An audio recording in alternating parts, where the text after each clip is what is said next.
Mokhtar Ba, le correspondant de RFI, a répondu ce lundi à la convocation de la Haute Autorité de Communication HAC. Il a été auditionné sur son reportage portant sur les 2 jeunes morts à Wanindara.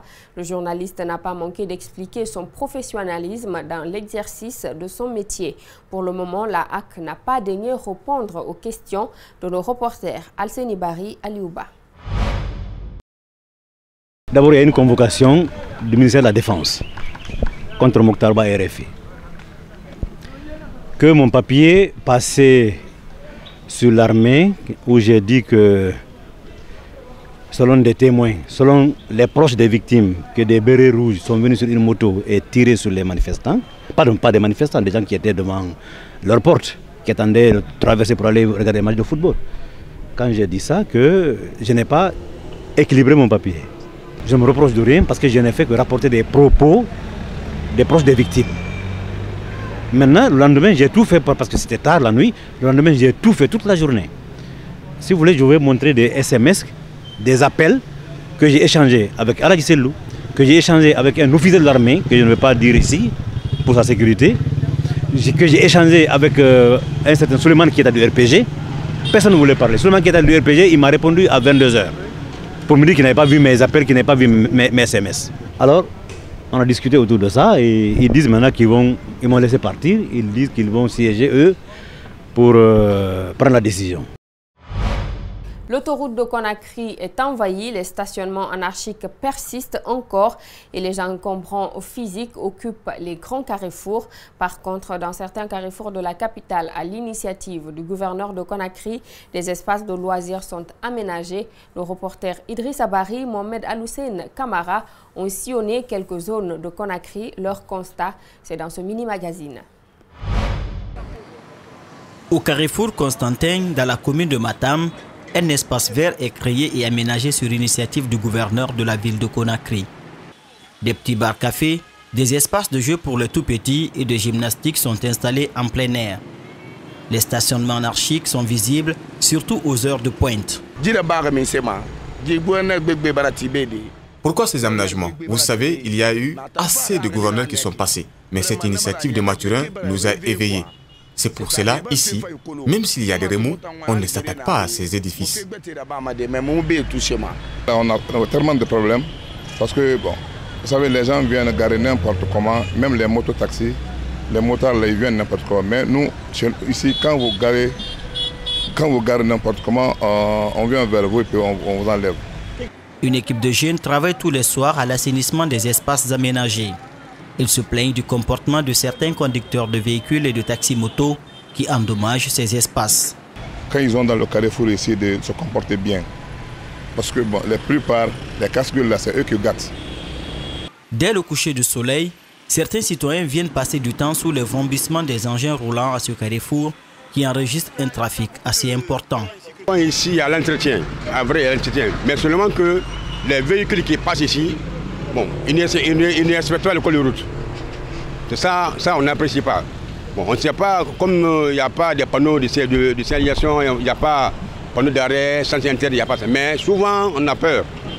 Au marché aviation, c'est une montagne d'ordures qui gêne les automobilistes dans la circulation. Selon les vendeuses de fruits interrogées sur place, ce sont des charretiers qui viennent notamment déverser des ordures. Conséquence, la voie est réduite de sa moitié et crée un énorme bouchon aux heures de pointe. Cette vendeuse pointe du doigt la complicité des autorités locales. Quand on dit que les Léonais sont sales, ils rétorquent en disant que c'est vous qui êtes sales. Chez eux en Sierra Leone, il n'y a pas ça. Jusqu'à présent, je n'ai pas vu où les ordures sont déversées à quelques microns de l'aéroport. Donc, dites au maire que nous souffrons ici, puisque c'est lui qui leur permet de déverser des ordures à cet endroit. La Guinée, nous souffrons. Qu'il nous aide à avoir une usine de recyclage des ordures. Ici, par jour, il y a plus de 30 tricycles qui viennent débarquer les ordures. Ce sont les Léonais qui font ça. Ils nous disent qu'ils sont payés pour venir mettre les ordures dans cet espace. Les automobilistes aussi se plaignent de la présence de ces déchets solides à cet endroit. Ces vendeuses de fruits et de condiments frais menacent de se faire entendre si les autorités ne viennent pas débarrasser ces ordures. Nous avons souffert. On leur a demandé de dégager ces ordures d'ici. On a même fait des disputes. Regardez les bouchons qui se forment, cela peut même causer des accidents. Sur l'autoroute, ce sont les arrêts prolongés de gros porteurs juste après le pont de Kénien qui réduisent les deux bandes de l'autoroute.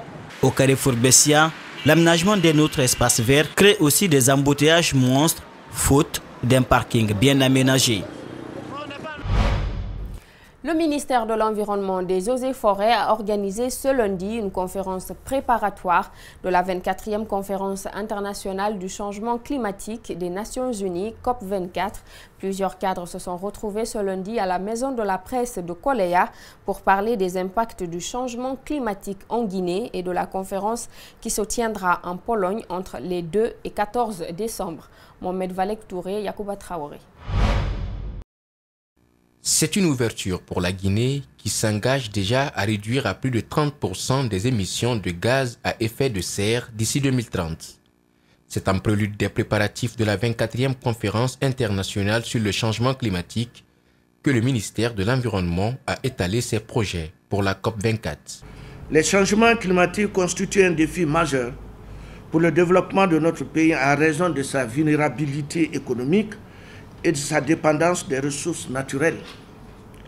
Mon département, à l'image des COP précédentes, entend poursuivre les négociations auprès des partenaires techniques et financiers pour la mobilisation des ressources nécessaires pour le financement des projets.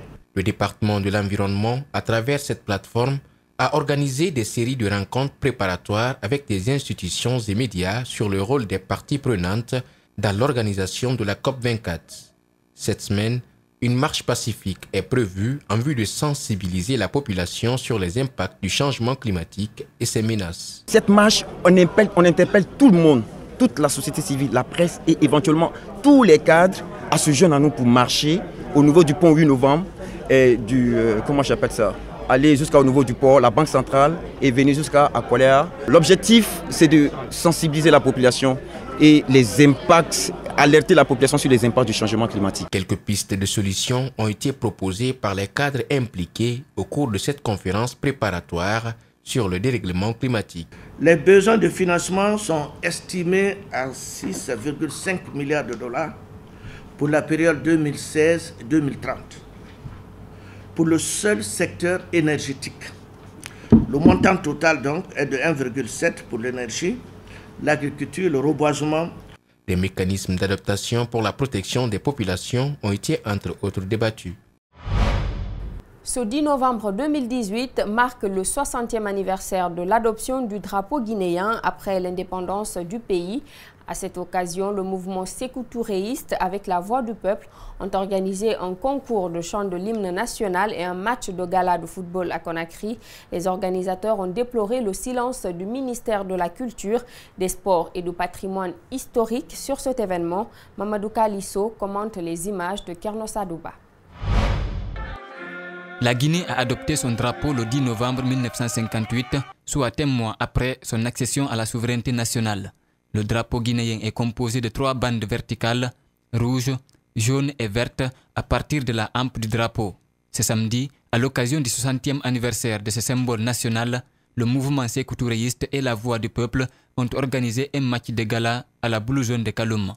Une façon de rendre un vibrant hommage à ceux qui se sont battus pour la libération de la Guinée du joug colonial. Le 10 novembre est un grand jour, est une grande date. On ne peut pas dire qu'on aime le pays, on ne peut pas dire qu'on est patriote si on n'aime pas le drapeau national. On ne peut pas dire qu'on est patriote si nous ne connaissons pas l'histoire du drapeau national. On ne peut pas dire qu'on est patriote si nous ne connaissons pas la date à laquelle le rouge, jaune et vert, ces 3 couleurs-là ont été composées pour être notre drapeau national. Ce drapeau est notre fierté, ce drapeau est notre honneur, ça symbolique notre grandeur. Les organisateurs déplorent le silence de l'État guinéen, particulièrement le ministère de la Culture, du Patrimoine historique. La Guinée est secouée actuellement par des crises sociopolitiques. Cet événement devrait être une occasion pour regrouper les Guinéens autour des valeurs communes. Et aujourd'hui, nous célébrons cette date historique, et comme d'autres dates historiques, pour en réalité montrer aux uns et aux autres que la Guinée est une famille, que la Guinée a besoin de travailler, que la Guinée a besoin de solidarité, que la Guinée a besoin en réalité d'être unie avant tout. Les initiateurs de cet événement invite les Guinéens à œuvrer ensemble pour une cohésion sociale. Je pense que c'est deux poumons dans un même corps, parce que le peuple de Guinée, que ce soit l'Afrique et le monde entier, a vu le 28 septembre 2018, le mouvement Sékou Touréisme a fait vibrer tout le pays pour l'adoption du 60 fois non. Nous avons célébré avec fierté, nous avons réitéré que le non qu'on a dit en 58, que nous l'avons assumé.